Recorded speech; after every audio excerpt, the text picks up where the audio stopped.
MLC కవితకు Rouse Avenue court judicial remand విధించింది. April 9 వరకు ఆమె రిమాండ్లో ఉండనుంది. కాసేపట్లో ఆమెను జైలుకు తరలించనున్నారు.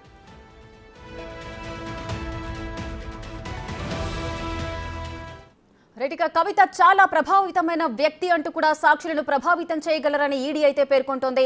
అయితే కస్టడీ ముగిసిన నేపథ్యంలో రౌజ్ అవెన్యూ కోర్టులో కవితను హాజరుపరిచారు.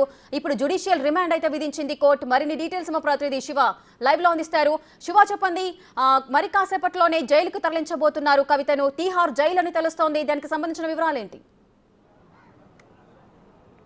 రేఖ, ఈరోజు కవిత ఈడీ కస్టడీ 10 రోజుల ఈడీ కస్టడీ ముగియడంతో రౌజోని కోర్టులో న్యాయమూర్తి కావేరి భవేజ ముందు హాజరుపరిచిన నేపథ్యంలో ఇటు ఈడీ అధికారులు 15 రోజుల జ్యుడిషియల్ రిమాండ్ కోరారు. అంటే 15 రోజులకు సంబంధించి కూడా తిహార్ జైలుకు తరలిస్తారు. ఏప్రిల్ 9వ తేదీ వరకు కూడా జ్యుడిషియల్ రిమాండ్ ఇస్తూ కూడా ఇటు రౌజోని కోర్టు న్యాయమూర్తి కావేరి భవేజ తీర్పును వెలువరించారు.